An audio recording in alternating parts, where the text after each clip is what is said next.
새벽 4시 10분. 백운시 구도심 상가 건물 계단. 형광등 2개 중 하나가 나간 지 오래였다. 남은 하나가 절반만 밝히고 있었다. 빛과 어둠의 경계, 딱 그 경계선에 그녀가 있었다. 윤서희 34. 엎어진 채였다. 오른팔은 몸통 아래 깔려 있었고 왼손은 계단 한 칸 위를 향해 뻗어 있었다. 올라가려 했던 것인지 무언가를 잡으려 했던 것인지 손가락 끝이 벽 모서리에 닿을 듯 말 듯 거기서 멈춰 있었다. 2층 라이브바 직원 이창민은 12시간 뒤 조서에 이렇게 썼다. 발이 걸리는 줄 알았어요. 짐 같은 게 있나 싶었는데 손이 보였습니다. 그 다음은 기억이 잘 안 납니다. 강태준이 현장에 도착한 건 새벽 4시 53분이었다. 계단 입구에서 담배를 한 대 태웠다. 들어가기 전에 반드시 하는 일이었다. 연기를 깊이 들이마시고 천천히 뱉었다. 눈은 여전히 내리고 있었다. 한방눈이 소리를 삼켰다. 도시 전체가 숨속에 들어앉은 것처럼 조용했다. 새벽 5시를 향해 가는 백운시는 원래도 조용했지만 오늘 밤은 달랐다. 너무 조용했다. 담배꽁초를 눈 위에 눌러 껐다. 안으로 들어갔다. 목이었다. 왼쪽에서 오른쪽으로 깊고 길고 일직선에 가까웠다. 피는 계단 벽을 따라 포물선으로 튀어 있었다. 주저한 흔적이 없었다. 한 번에 그었다. 강태준은 멈춰서 보았다. 서두르지 않았다. 현장은 처음 본 눈으로 봐야 한다. 그게 이 일을 하면서 배운 거의 유일한 진실이었다. 상처 끝부분에 미세한 마찰은 프릭션 마크 있었다. 과도가 아니다. 주방 칼도 아니다. 칼날이 접히는 구조, 철판을 자르는 용도, 공업용 커터칼. 그는 시선을 손으로 내렸다. 왼손에 머리카락 세올이 쥐어 있었다. 피해자 자신의 머리카락이었다. 감식반이 미리 확인해 두었다. 강태준은 그 손을 오래 바라봤다. 쓰러지면서 벽을 짚었다. 머리카락이 벽면 모서리에 걸려 뜯겼다. 뭔가를 잡으려 한 게 아니었다. 그냥 쓰러진 것이다. 쓰러지는 속도로. 핸드백이 없었다. 재킷 안주머니에 현금 37,000원이 그대로였다. 휴대폰도 있었다. 2층 계단참에서 발견됐다. 화면이 깨져 있었다. 떨어뜨린 것이다.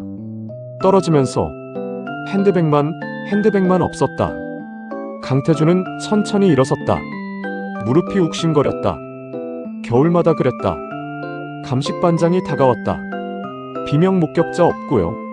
CCTV는 건물 입구에 하나 있는데 앵글이 계단 아래까지 안 닿습니다. 3층 원룸 세입자 2명한테는 연락 중입니다. 강태준은 대답하지 않았다. 벽의 혈흔을 다시 봤다. 튀는 방향, 높이, 간격. 피해자가 올라가는 중이었다. 가해자는 위에서 내려왔다. 계단 위쪽 혈흔 밀도가 더 옅었다. 아래쪽이 짙었다. 공격 지점은 계단 중간. 가해자가 내려오다 마주쳤거나 기다리고 있었거나 기다렸다. 아는 사람이거나 아니면 오래 지켜봤거나. 그는 피해자의 재킷 왼쪽 주머니를 다시 확인했다. 현금, 영수증 2장, 그리고 빈 라이터 하나. 투명 플라스틱 몸통에 가스가 바닥난 일회용 라이터였다. 불이 붙지 않는 라이터를 왜 가지고 다녔을까? 강태준은 그걸 들었다 놓지 않고 잠시 손안에서 굴렸다. 아무 의미 없을 수도 있었다. 아니면 그는 라이터를 조심스럽게 증거봉투에 넣었다. 감식반장이 다시 말했다. 일단 강도 추정으로 초동보고 올릴까요? 강태준은 계단 위를 올려다봤다. 어둡고 좁고 조용했다. 아니, 짧게 잘라냈다. 이건 강도가 아니야. 가방은 이유가 있어서 가져간 거야. 감식반장이 고개를 갸웃했다. 현금을 놔두고요? 강태준은 대답하지 않았다. 그는 이미 다른 걸 보고 있었다. 계단 난간 중간 지점 아래쪽 15cm. 아주 작은 혈흔 하나. 위에서 튄 게 아니었다. 묻힌 것이다. 손으로. 손바닥이나 손가락 끝으로. 누군가 난간을 짚었다. 내려가면서. 현장 사진 다 찍고 나면 난간 전체 루미놀 돌려요. 그는 계단을 내려가면서 중얼거렸다. 한 명이 아니야. 윤서희의 휴대폰은 화면이 깨진 채로 살아있었다. 감식반이 잠금을 해제하는데 2시간이 걸렸다. 강태준은 그 2시간 동안 건물 1층 중국집 앞 파란 플라스틱 의자에 앉아 2번째 담배를 태웠다. 눈은 그쳐 있었다. 새벽 6시에 백운시는 회색이었다. 하늘도 도로도 건물 외벽도 전부 같은 회색이었다. 탄광이 문 닫은 지 15년이 지났는데 도시는 아직도 탄가루색을 하고 있었다.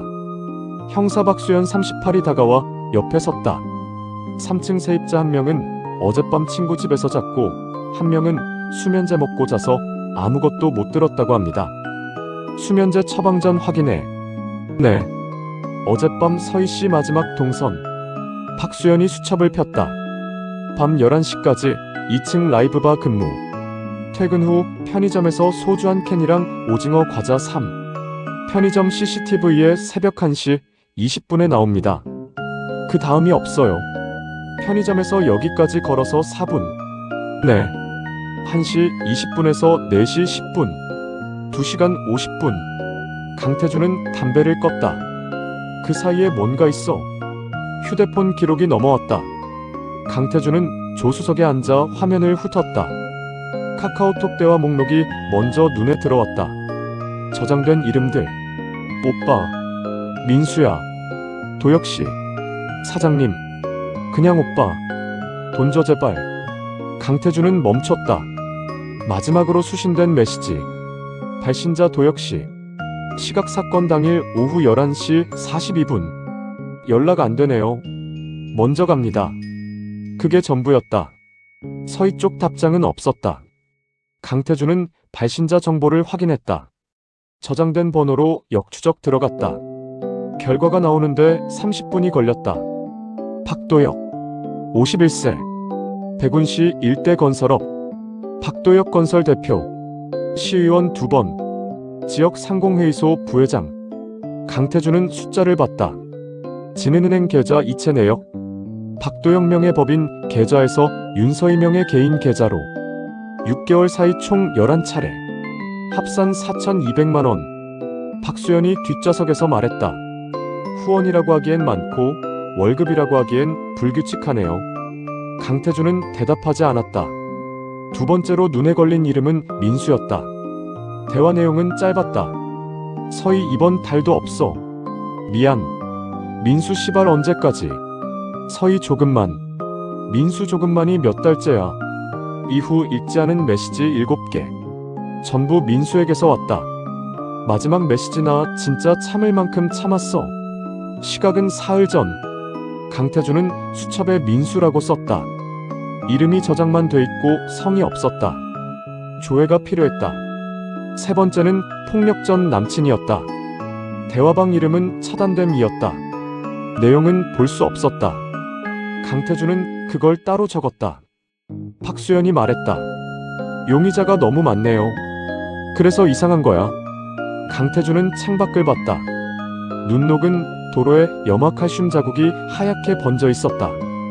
이렇게 많으면 한 명쯤은 진짜여야 하는데. 그는 다시 휴대폰 화면을 봤다. 오징어 과자, 소주 한 캔, 새벽 1시 20분. 혼자 편의점에 들어갔다 나온 여자. 핸드백을 들고. 핸드백만 없었다. 현금도 아니고 휴대폰도 아니고 핸드백만. 가방 안에 뭐가 있었나? 그는 박수현을 봤다. 서희 씨 지인들한테 물어봐. 평소에 가방 안에 뭘 들고 다녔는지. 영수증이나 카드 같은 거요? 그것도 포함해서 습관적으로 들고 다니는 것들. 박수현이 고개를 끄덕이며 차에서 내렸다. 강태준은 혼자 남아 다시 메시지를 봤다. 연락 안 되네요. 먼저 갑니다. 오후 11시 42분. 서희가 편의점에 들어간 건 새벽 1시 20분. 박도혁은 어디서 기다렸나? 아니면 정말로 먼저 갔나? 강태준은 수첩에 썼다. 도혁 마지막 연락. 부인 여부 확인. 그는 펜을 내려놓으면서 재킷 주머니 속 증거 봉투를 손가락으로 건드렸다. 빈 라이터. 불도 안 붙는 라이터를 새벽까지 들고 다닌 여자. 박도혁은 양복을 입고 나타났다. 오전 10시. 백운경찰서 강력팀 조사실. 자진 출석이었다. 강태준이 연락하기 전에 먼저 전화가 왔다. 변호사를 대동하지 않았다. 그것부터 이상했다. 이 정도 사람이 변호사 없이 경찰서에 오는 경우는 두 가지다. 숨길 게 없거나 아니면 숨길 게 너무 많거나. 강태준은 조사실 문을 열기 전에 잠깐 멈췄다. 유리창 너머로 박도혁이 보였다. 테이블 위에 두 손을 올려놓고 있었다. 손이 떨리지 않았다. 시선은 정면 벽을 향해 있었다. 표정이 없었다. 슬픔도 공포도 분노도 아무것도 없는 얼굴이었다. 저 얼굴은 연습한 거다. 강태준은 문을 열고 들어갔다. 인사는 생략했다. 의자를 당겨 앉으며 파일을 테이블 위에 올려놓았다. 열지 않았다. 윤서희 씨 아십니까? 박도혁이 대답했다. 모릅니다. 빠르지 않았다. 느리지도 않았다. 딱 적당한 속도였다. 준비한 속도. 강태준은 파일을 펼쳤다. 진흥은행 이체 내역을 뒤집어 그 앞에 밀었다. 법인 계좌에서 개인 계좌로 6개월에 4,200만 원. 박도혁은 내역서를 내려다봤다. 시선이 흔들렸다. 아주 잠깐. 강태준은 그걸 놓치지 않았다. 사업상 거래입니다. 무슨 사업이요? 인테리어 관련 용역입니다. 계약서 있습니까? 확인해 보겠습니다. 강태준은 다음 장을 밀었다. 카카오톡 KAKAOTALK 메시지 캡처. 연락 안 되네요. 먼저 갑니다. 어젯밤 11시 42분에 모르는 사람한테 이걸 보내셨어요. 박도혁의 손이 테이블 위에서 미세하게 움직였다. 왼손 새끼손가락이 안쪽으로 굽었다가 펴졌다. 1초도 안 되는 동작이었다. 착오가 있었습니다. 다른 사람한테 보내려던 걸 잘못 보낸 것 같습니다. 어젯밤 어디 계셨습니까? 집에 있었습니다. 몇 시부터요? 저녁 8시 이후로는 집에 있었습니다. 가족이 확인해 줄 수 있습니까? 아내가 확인해 줄 겁니다. 강태준은 파일을 덮었다. 몸을 뒤로 기댔다. 박도혁을 봤다. 박도혁도 강태준을 봤다. 두 사람이 처음으로 눈을 마주쳤다. 강태준이 말했다. 박 대표님. 예. 거짓말을 할 때 사람들이 보통 두 가지 실수를 합니다. 너무 많이 말하거나 너무 완벽하게 말하거나. 박도혁은 대답하지 않았다. 지금 너무 완벽하게 말씀하시는데. 침묵이 흘렀다. 조사실 형광등이 미세하게 떨렸다. 강태준은 기다렸다. 이 순간을 서두르면 안 됐다. 침묵은 압력이다. 버티는 쪽이 이긴다. 박도혁이 먼저 시선을 내렸다. 변호사를 부르겠습니다. 그러십시오. 강태준은 일어섰다. 파일을 집어들었다. 문 쪽으로 걸어가다가 멈췄다. 등을 돌린 채로 말했다. 대표님, 차가 뭐예요? 제네시스 GV80입니다. 색깔이요? 짧은 침묵. 검정입니다. 강태준은 뒤를 돌아보지 않았다. 문을 열고 나왔다. 복도에서 박수연이 기다리고 있었다. 강태준은 걸으면서 말했다. 어젯밤 백운시 일대 방범 카메라 전수 확인해. 반경 500m. 도혁씨 차요? 검정 SUV 전부. 박수연이 뭔가를 더 물으려다 참았다. 강태준의 걸음이 빨라지고 있었다. 그는 복도 끝 창문 앞에서 멈췄다. 유리의 바깥이 비쳤다. 눈 녹은 주차장. 차들이 줄지어 서 있었다. 검정, 흰색, 은색. 먼저 갑니다. 어디를 먼저 갔나? 아니면 어디서 먼저 왔나? 강태준은 주머니에서 증거봉투를 꺼냈다. 빈 라이터. 서희는 담배를 피우지 않았다. 라이브바 동료들 진술이 일치했다. 담배 한 번도 피우는 걸 못 봤다고. 그럼 이건 누구 거야? 창밖에 햇빛이 들기 시작했다. 눈이 녹으면서 주차장 바닥에 물줄기가 생겼다. 강태준은 라이터를 봉투 안에서 손가락으로 눌렀다. 불도 안 붙는 라이터. 다른 사람 것을 가지고 있었다. 아니면 빼앗은 것이다. 방범 카메라 영상이 넘어온 건 오후 2시였다. 백운시 구도심 일대 카메라 10세대. 화질이 좋은 건 3대뿐이었다. 나머지는 야간 해상도가 바닥이었다. 강태준은 박수연과 나란히 모니터 앞에 앉았다. 창문 밖으로 오후 햇빛이 들어왔지만 블라인드를 내렸다. 화면에 집중해야 했다. 새벽 1시부터 4시까지. 배속 재생. 1시 20분. 편의점 CCTV. 윤서희가 들어가고 나왔다. 오른손에 검은 핸드백, 왼손에 편의점 봉투. 혼자였다. 걸음이 느리지 않았다. 취하지 않았다. 그 이후 강태준은 화면을 멈추고 다음 카메라로 넘겼다. 상가 건물에서 100m 떨어진 이면도로 카메라. 화질이 나빴다. 눈보라가 렌즈를 뿌옇게 만들었다. 강태준은 배속을 낮췄다. 새벽 1시 50분.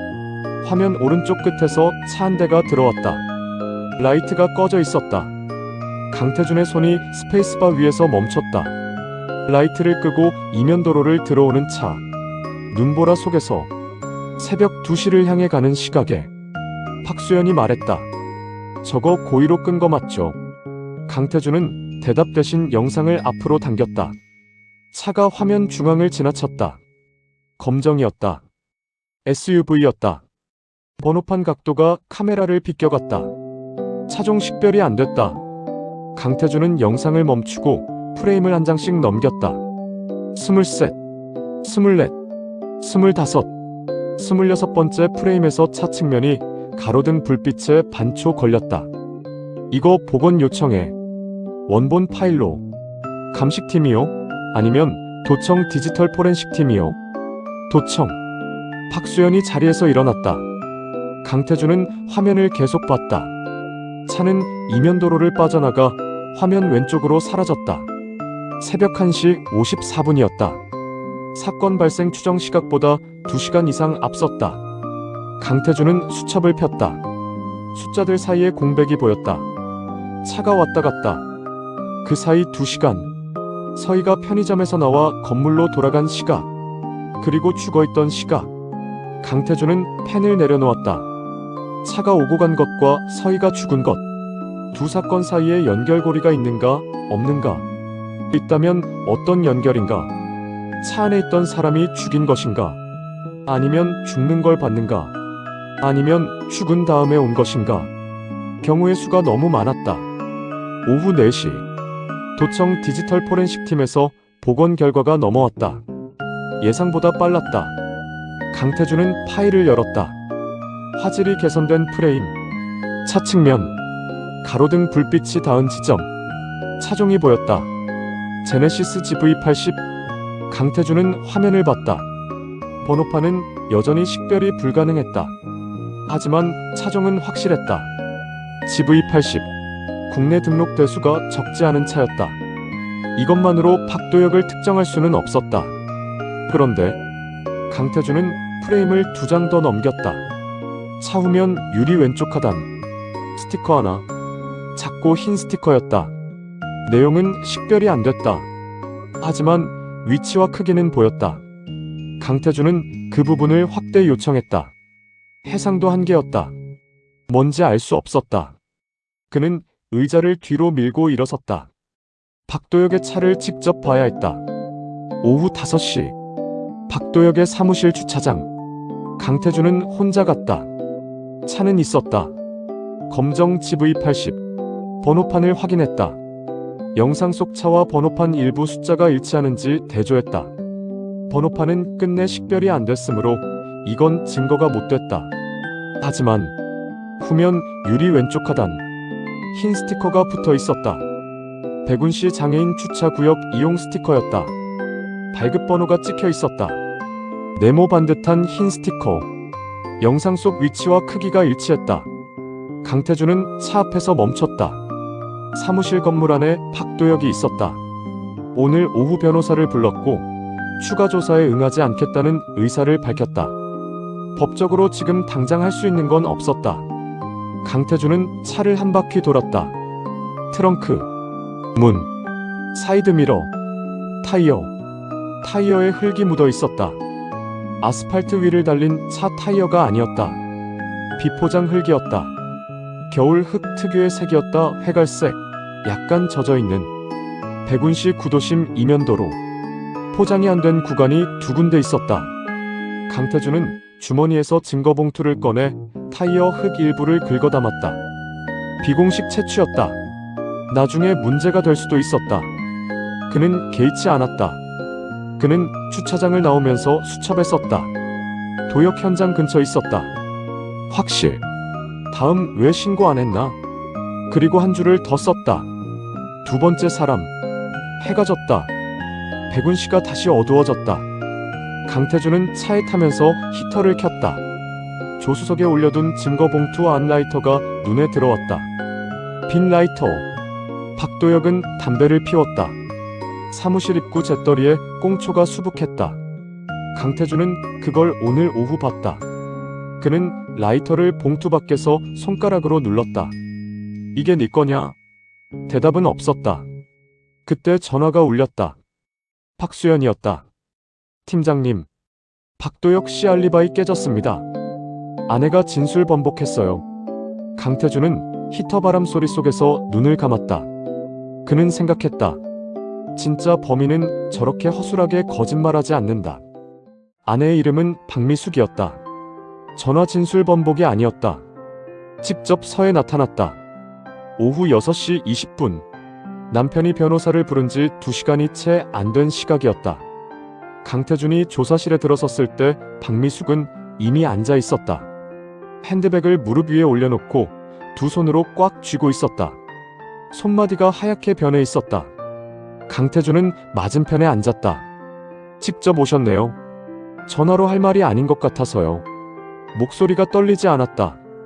강태준은 그게 오히려 이상했다. 남편이 살인 용의자로 압박받는 상황에서 이 정도 침착함은 준비한 것이거나 아니면 이미 체념한 것이거나. 어젯밤 남편분이 몇 시에 귀가하셨습니까? 새벽 3시가 넘었어요. 강태준은 수첩에 썼다. 오늘 오전에는 밤새 집에 계셨다고 하셨는데요. 그렇게 말하라고 했어요. 남편이. 침묵이 왔다. 강태준은 펜을 내려놓지 않았다. 언제요? 오늘 아침. 제가 일어났을 때 남편이 거실에 앉아 있었어요. 밤새 안 잔 것 같았어요. 얼굴이. 그녀가 잠깐 멈췄다. 사람 얼굴이 아니었어요. 뭐라고 했습니까? 어젯밤 늦게 잠깐 나갔다 왔는데 경찰에서 연락이 오면 밤새 집에 있었다고 해달라고. 사업상 문제가 생겼다고. 그녀의 손이 핸드백을 더 세게 쥐었다. 그 말하는 표정이. 강태준은 기다렸다. 무서웠어요. 강태준은 천천히 물었다. 남편분이 어젯밤 어디 갔는지 아십니까? 모릅니다. 묻지 않았어요. 왜요? 박미숙이 처음으로 강태준을 정면으로 봤다. 23년 살았어요. 묻지 않는 게 편한 게 있다는 걸 알아요. 강태준은 그 말을 수첩에 받아 적지 않았다. 적을 필요가 없었다. 그 문장은 이미 기억됐다. 조사가 끝난 건 오후 7시였다. 강태준은 복도로 나오면서 박수연에게 말했다. 박도혁 임의동행 요청해. 변호사 대동 요구할 겁니다. 하라고 해. 강태준은 걸으면서 다른 파일을 폈다. 난간 루미놀 검사 결과. 오후에 넘어왔던 것을 이제 펼쳤다. 양성이었다. 계단 난간 중간 지점 아래 15cm. 혈흔 반응. 면적은 손바닥 절반 크기. 닦인 흔적이 있었다. 완전히 지워지지 않았다. 누군가 피 묻은 손으로 난간을 짚었고 이후 닦으려 했다. 닦는데 실패했다. 강태준은 멈췄다. 정민수가 범인이라면, 가방을 훔쳐 달아난 사람이라면 난간을 닦을 이유가 없었다. 달아나는 사람은 닦지 않는다. 닦는 사람은 돌아온 사람이다. 현장에 2번 온 사람이 있다. 그는 파일을 덮었다. 오후 8시. 박도혁이 변호사와 함께 다시 조사실에 들어왔다. 강태준은 테이블 맞은편에 앉아 기다리고 있었다. 파일은 없었다. 수첩도 없었다. 빈손이었다. 박도혁이 앉았다. 변호사가 옆에 앉았다. 강태준이 말했다. 아내분이 다녀가셨습니다.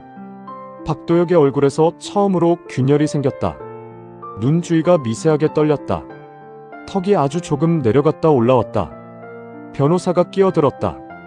어떤 내용의 진술인지 확인이. 강태준은 변호사를 보지 않았다. 박도영만 봤다. 새벽 3시 이후 귀가 확인됐습니다. 박도혁은 테이블 위에 놓인 자기 손을 내려다봤다. 강태준이 조용히 말했다. 어디 갔다 오셨습니까? 긴 침묵이었다. 박도혁이 입을 열었다. 변호사님. 변호사가 고개를 돌렸다. 잠깐 자리 좀 비켜주시겠습니까? 변호사가 나갔다. 조사실에 두 사람만 남았다. 강태준은 움직이지 않았다. 박도혁은 테이블 위에 놓인 자기 손을 계속 내려다봤다. 손등에 힘줄이 도드라졌다 가라앉았다. 숨을 고르는 것이었다. 강태준은 기다렸다. 이 침묵을 깨는 쪽이 지는 거였다. 박도혁이 먼저 말했다. 서희 씨를 알고 있었습니다. 강태준은 표정을 바꾸지 않았다. 얼마나요? 2년 조금 넘었습니다. 어떤 관계였습니까? 박도혁이 잠깐 눈을 감았다 떴다. 좋아했습니다. 강태준은 수첩을 꺼내지 않았다. 이 순간은 끊기면 안 됐다. 어젯밤은 박도혁의 목소리가 낮아졌다. 제 생일이었습니다. 서희 씨가 저녁을 같이 하자고 했어요. 낮에. 그런데 저녁이 되니까 연락이 안 됐습니다. 전화도 문자도. 그래서 직접 갔습니까? 새벽 1시가 넘어서까지 기다렸어요. 연락이 없었습니다. 걱정이 됐습니다. 그가 멈췄다. 걱정이라고 생각했는데 지금 생각하면 불안이었습니다. 뭔가 이상하다는 느낌. 건물에 들어간 시각이 언제입니까? 새벽 2시 조금 전이었을 겁니다. 강태준은 속으로 숫자를 맞췄다. CCTV 속 검정 GV82 이면도로에 진입한 시각. 새벽 1시 50분. 이탈한 시각 1시 54분. 맞지 않았다. 차이가 있었다. 건물 어디까지 들어갔습니까? 계단입니다. 2층 올라가는 계단. 거기서 발견했습니까? 네. 박도혁의 목소리가 처음으로 흔들렸다. 엎어져 있었습니다. 처음엔 쓰러진 줄 알았어요. 술 마시고. 그래서 이름을 불렀는데 그가 손으로 입을 막았다.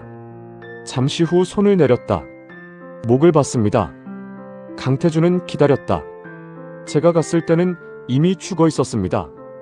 조사실이 조용해졌다. 형광등 소리만 났다. 강태준은 박도혁의 눈을 봤다. 충혈돼 있었다. 눈물이 나온 건 아니었다. 잠을 못 잔 눈이었다. 하루 종일 공포를 안고 앉아있던 사람의 눈이었다. 거짓말이 아니었다. 강태준은 그걸 직감했다. 직감은 증거가 아니었다. 하지만 직감이 틀린 적이 별로 없었다. 신고하지 않은 이유가 뭡니까? 박도혁이 낮게 웃었다. 웃음이 아니었다. 자조였다. 끝나는 줄 알았습니다. 가정도 회사도 20년 쌓아온 것들도. 거기서 신고를 하면 그가 고개를 저었다. 살아있는 사람이 더 무서웠습니다. 강태준은 잠시 침묵했다. 현장을 건드렸습니까? 박도혁의 시선이 흔들렸다. 계단 난간을 짚었습니다. 손이 떨려서 내려오면서. 그리고 그가 멈췄다. 피가 묻었다는 걸 알았습니다. 옷소매로 닦았습니다. 어두워서 잘 닦인 건지 몰랐습니다. 강태준은 그제야 수첩을 꺼냈다. 루미놀 양성. 닦인 흔적. 손바닥 절반 크기. 맞아떨어졌다. 그때 라이터 가지고 계셨습니까? 박도혁이 고개를 들었다. 라이터요? 흡연하시죠? 합니다만. 어젯밤 라이터 있었습니까? 박도혁이 미간을 좁혔다. 기억을 더듬는 표정이었다. 없었습니다. 라이터를 잃어버렸어요. 며칠 전에 찾았는데도 없었습니다. 강태준은 수첩에 썼다. 도형 라이터 분실. 며칠 전. 그는 펜을 멈추지 않고 바로 다음 줄에 썼다. 서희 주머니 빈 라이터. 조사실 문 밖에서 변호사가 기다리고 있었다. 강태준은 그걸 알면서도 서두르지 않았다. 마지막으로 하나만요. 박도혁이 고개를 들었다. 서희 씨 핸드백 안에 뭐가 있었는지 아십니까? 평소에 뭘 들고 다녔는지. 박도혁은 잠시 생각했다. 늘 뭔가 많이 들고 다녔어요. 지갑, 화장품, 메모지. 그가 멈췄다. 아, 수첩이 있었습니다. 작은 검정 수첩. 거기다 뭔가 적는 걸 좋아했어요. 사람 이름이나 날짜 같은 것들을. 강태준의 손이 멈췄다. 수첩. 현금도 아니고 휴대폰도 아니고 핸드백만 가져간 이유. 가방 안에 수첩이 있었다. 그 수첩에 적힌 이름이 두려운 사람이 가져간 것이다. 강태준은 수첩을 덮었다. 천천히 일어섰다. 박도혁이 물었다. 저 어떻게 됩니까?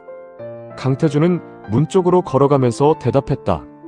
솔직하게 말씀하신 것처럼 앞으로도 그러십시오. 차량 조회 결과가 나온 건 다음날 오전이었다. 강태준은 밤새 사무실에 있었다. 새벽에 자판기 커피를 2잔 마셨다. 둘 다 맛이 없었다.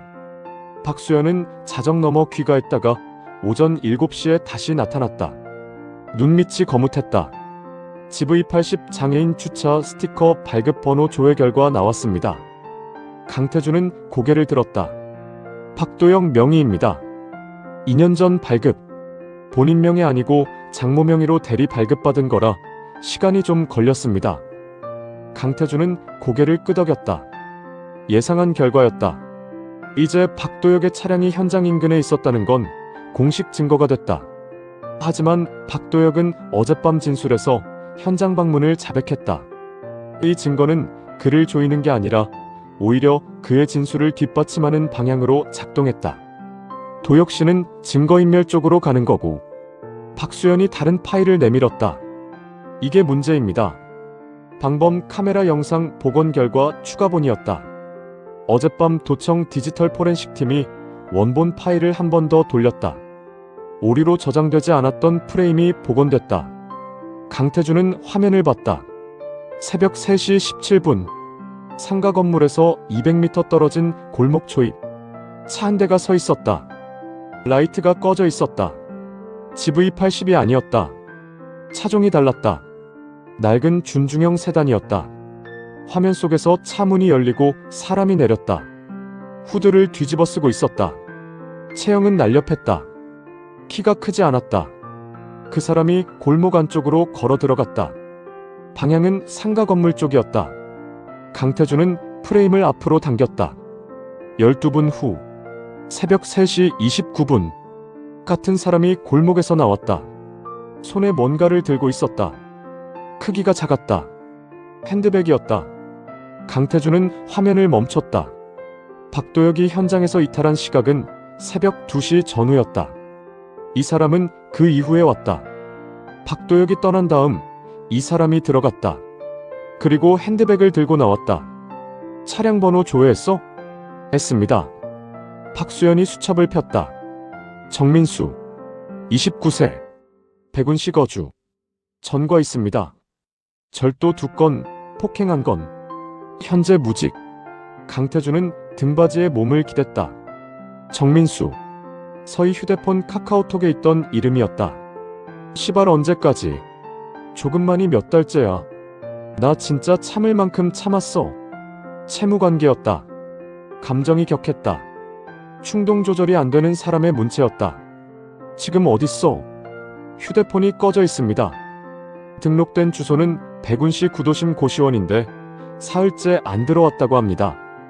강태준은 일어섰다. 잠복해. 사흘이 걸렸다. 강태준과 박수연은 교대로 고시원 일대를 지켰다. 낮에는 박수연이, 밤에는 강태준이 차 안에 앉아 있었다. 백운시 겨울 새벽은 영하 10도 아래로 내려갔다. 히터를 켜면 눈에 띄었다. 강태준은 담요를 두르고 앉아 있었다. 세 번째 밤에 손가락 감각이 없어졌다. 나흘째 오전, 고시원 골목 입구에 낡은 세단이 들어오는 게 보였다. 강태준은 박수연에게 문자를 보냈다. 3글자. 나왔어. 정민수는 고시원 계단을 올라가려다 강태준과 눈이 마주쳤다. 멈추지 않았다. 오히려 자연스럽게 웃었다. 형사님들, 저 또 뭘 잘못했어요? 태연했다. 놀랍도록 강태준은 그 태연함을 봤다. 겁을 먹지 않은 게 아니었다. 연습한 태연함이었다. 사흘 동안 준비한 얼굴이었다. 차 좀 볼게요. 보세요. 정민수가 열쇠를 던졌다. 강태준은 받지 않았다. 열쇠가 바닥에 떨어졌다. 박수연이 주워서 트렁크를 열었다. 강태준의 시선이 멈췄다. 트렁크 안에 검정 비닐봉지가 있었다. 박수연이 봉지를 열었다. 안에 봉투 하나가 있었다. 백화점 로고가 찍힌 노란 봉투. 봉투 안에 상품권 5장. 강태준은 봉투를 봤다. 봉투 겉면에 볼펜으로 작게 적힌 글씨가 있었다. 서희야, 생일 축하해 도여. 정민수의 얼굴이 무너졌다. 태어남이 사라지는데 1초도 걸리지 않았다. 강태준은 정민수를 봤다. 무너진 얼굴을 봤다. 그런데 뭔가 맞지 않았다. 이 사람은 가방을 가져갔다. 수첩이 두려워서가 아니었다. 수첩이 뭔지도 몰랐을 것이다. 그냥 가방을 가져갔다. 그럼 수첩은? 강태준은 정민수의 손목에 수갑을 채우는 박수연을 보면서 생각했다. 수첩을 두려워한 사람은 따로 있다. 정민수는 조사실에서 3시간을 버텼다. 처음 1시간은 모른다는 말만 했다. 두 번째 1시간은 가방을 주웠다고 했다. 골목에 버려져 있었다고. 세 번째 1시간에 강태준은 아무 말도 하지 않았다. 테이블 위에 백화점 상품권 봉투 사진을 올려놓고 정민수를 봤다. 정민수는 시선을 피했다. 창을 봤다. 천장을 봤다. 손톱을 뜯었다. 강태준은 기다렸다. 3시간 20분째. 정민수가 말했다. 제가 죽인 게 아닙니다. 강태준은 표정을 바꾸지 않았다. 말해봐요. 정민수의 진술은 끊겼다 이어졌다 했다. 강태준은 끊길 때마다 기다렸다. 서두르지 않았다. 사건 당일 새벽. 정민수는 술을 마시고 구도심 골목을 걷고 있었다. 막노동 현장에서 일당을 받은 날이었다. 편의점에서 소주를 사서 골목에서 마셨다. 혼자. 그때 윤서희가 골목으로 들어오는 걸 봤다. 혼자였다. 비싼 코트에 가죽 핸드백이었다. 서희 씨를 알아봤습니까? 몰랐습니다. 처음 봤어요. 강태준은 수첩에 받아 적었다. 서희와 민수가 아는 사이가 아니었다. 카카오톡 대화는 다른 민수였다. 조회가 필요했다. 나중에 정민수가 계속했다. 서희가 건물 계단 쪽으로 걸어갔다. 자기도 모르게 따라갔다. 가방이 비싸 보였다. 취해 있었다. 별 생각이 없었다. 계단 앞에서 서희한테 말을 걸었다. 뭐라고 했는지 기억이 잘 안 난다고 했다. 서희가 무시하고 지나쳤다. 계단을 올라가려 했다. 정민수는 팔을 잡았다. 서희가 뿌리쳤다. 그 다음에 정민수의 입이 멈췄다. 강태준은 기다렸다. 주머니에 커터칼이 있었습니다. 작업용으로 쓰던 거. 위협하려고 꺼냈는데 꺼내서 서희 씨가 소리를 질렀습니다. 자기야 하고 누군가한테 부르는 소리였어요. 저는 그 소리에 정민수가 손으로 눈을 가렸다. 겁이 났습니다. 누가 오는 줄 알았어요. 그래서 강태준은 펜을 내려놓지 않았다. 그래서 그었습니까? 정민수가 고개를 끄덕였다. 손으로 눈을 가린 채로 가방만 들고 뛰었습니다. 피가. 그가 멈췄다. 피가 너무 많았어요. 강태준은 창밖을 잠깐 봤다. 백운시 오후. 눈이 또 내리기 시작했다. 공포였다. 분노가 아니었다. 정민수는 분노해서 칼을 쓴 게 아니었다. 겁을 먹어서 썼다. 소리에 놀라서. 충동이 공포와 만난 순간 그 1초가 사람 하나를 죽였다. 강태준은 다시 정민수를 봤다. 가방 안에 수첩 있었습니까? 정민수가 손을 내렸다. 수첩이요. 검정 작은 수첩.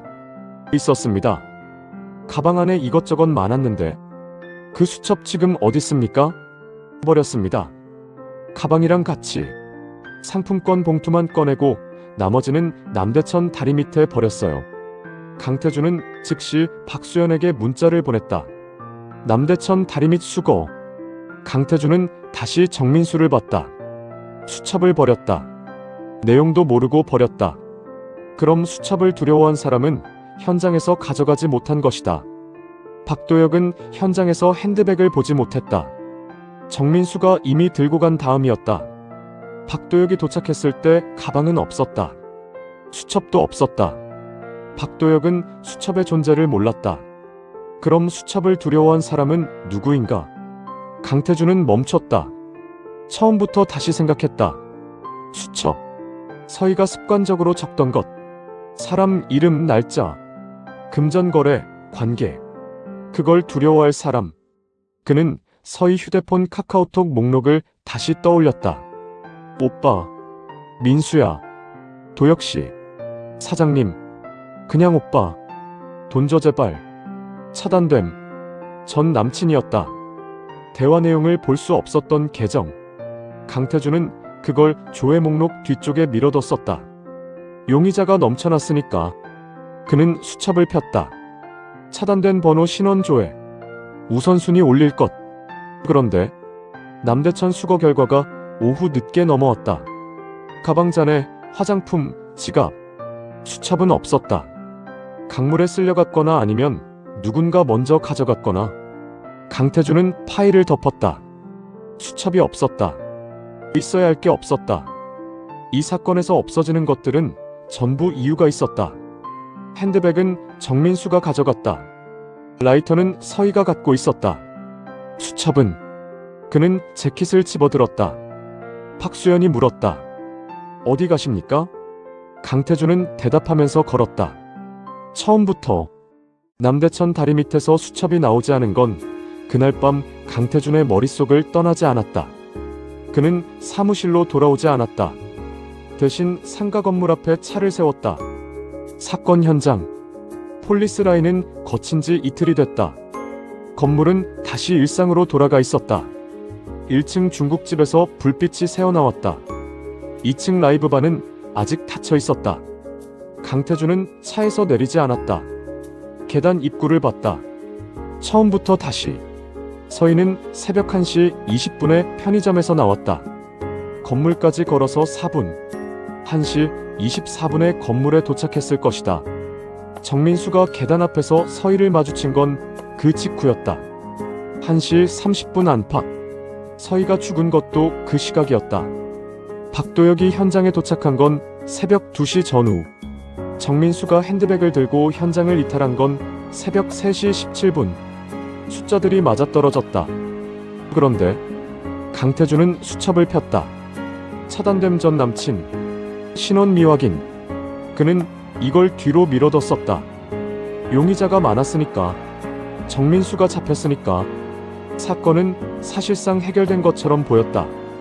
하지만 수첩이 없었다. 수첩을 두려워할 사람이 있었다. 그는 박수연에게 전화했다. 서희 씨 전 남친 신원 차단된 번호 역추적 결과 나왔어?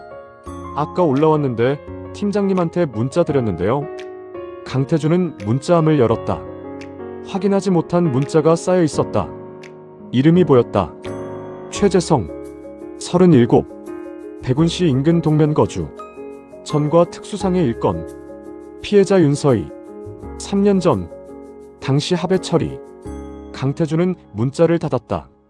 특수상해. 피해자가 서희였다. 폭력 전 남친이었다. 3년 전에 합의로 끝냈다. 서희가 고소를 취하했다. 왜 취하했는지는 기록에 없었다. 기록에 없는 것들은 대부분 돈이거나 공포였다. 강태준은 최재성 주소를 찍었다. 동면까지는 차로 20분이었다. 최재성의 집은 동면 외곽 단독주택이었다. 불이 켜져 있었다. 강태준은 초인종을 눌렀다. 반응이 없었다. 다시 눌렀다.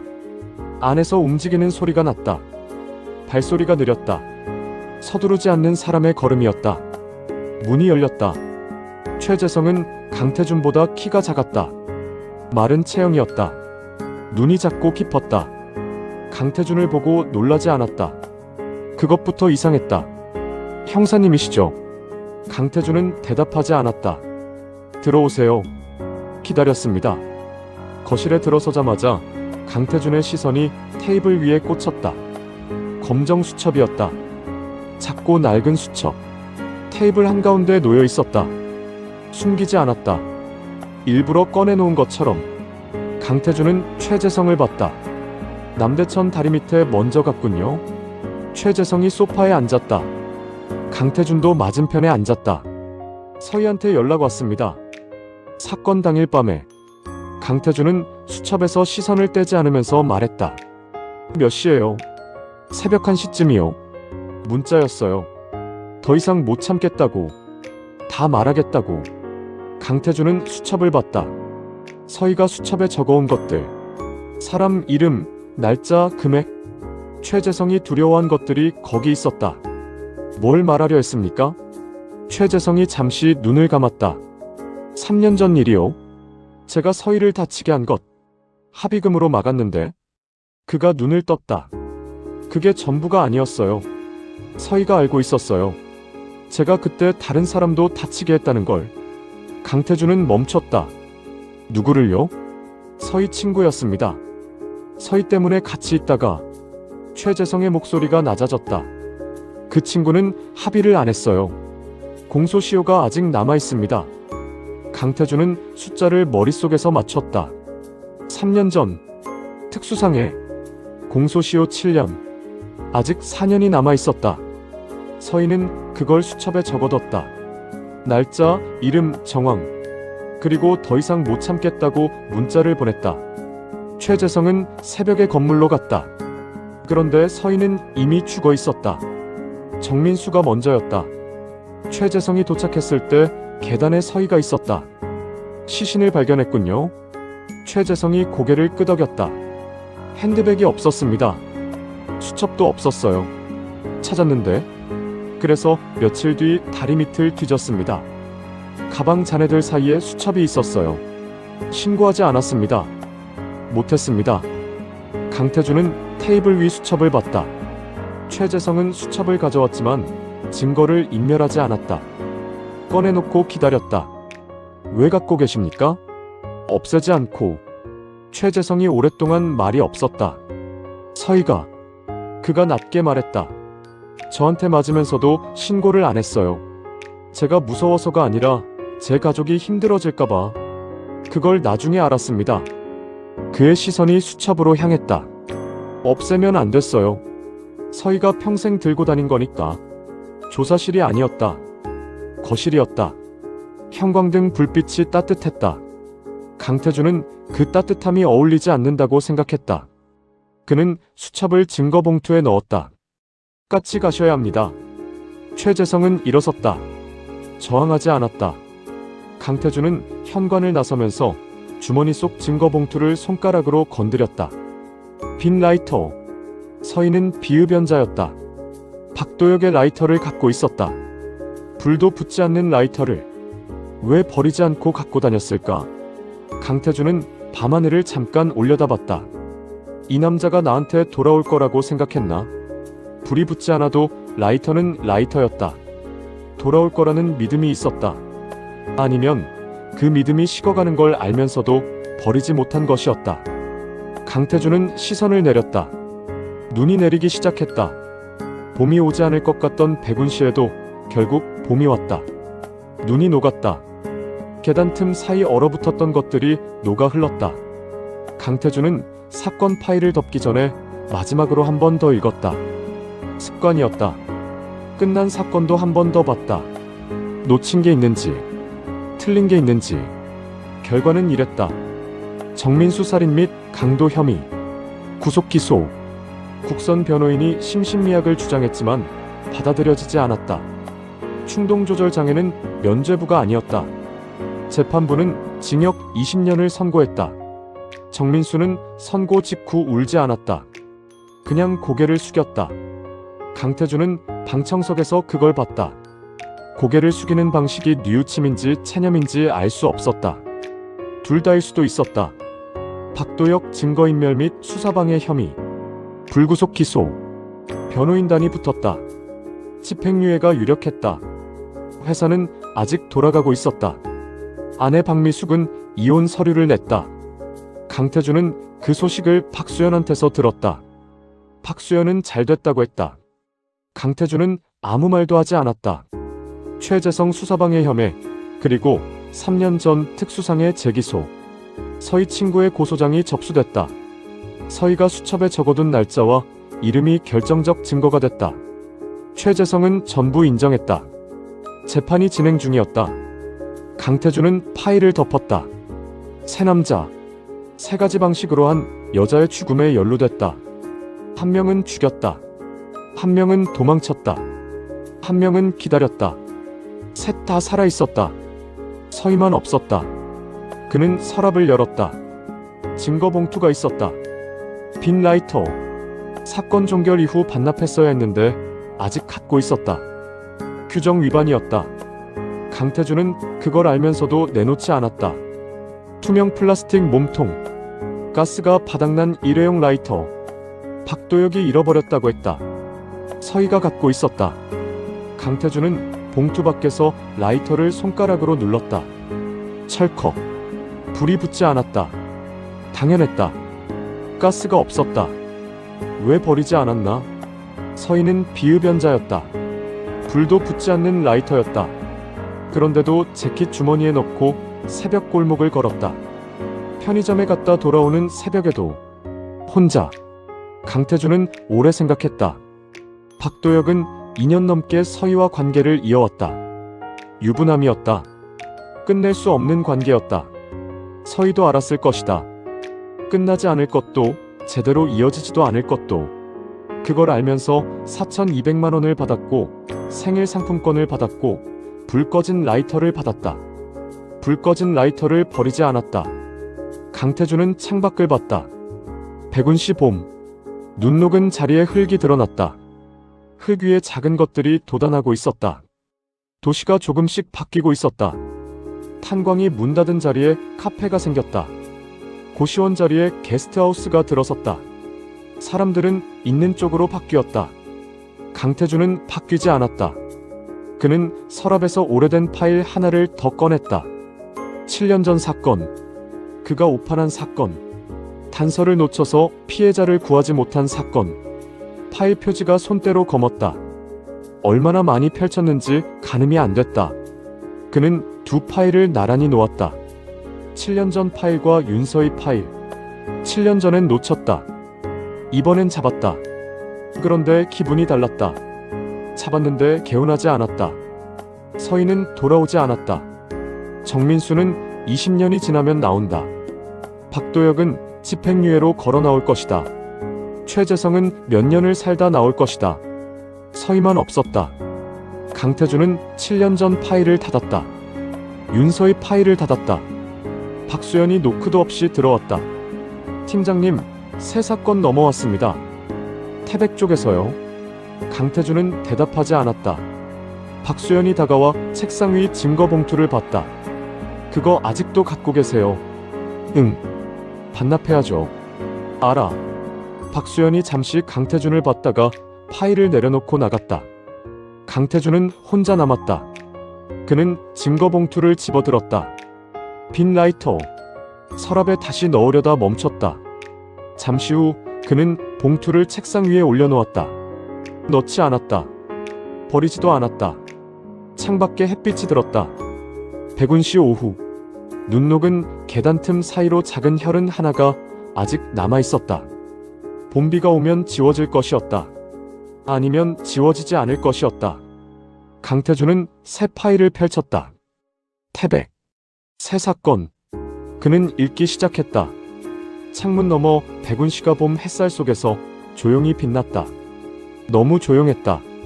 이 도시는 언제나 너무 조용했다. 소리를 삼키는 도시였다. 눈이 오면 눈이 삼켰다. 봄이 오면 봄이 삼켰다.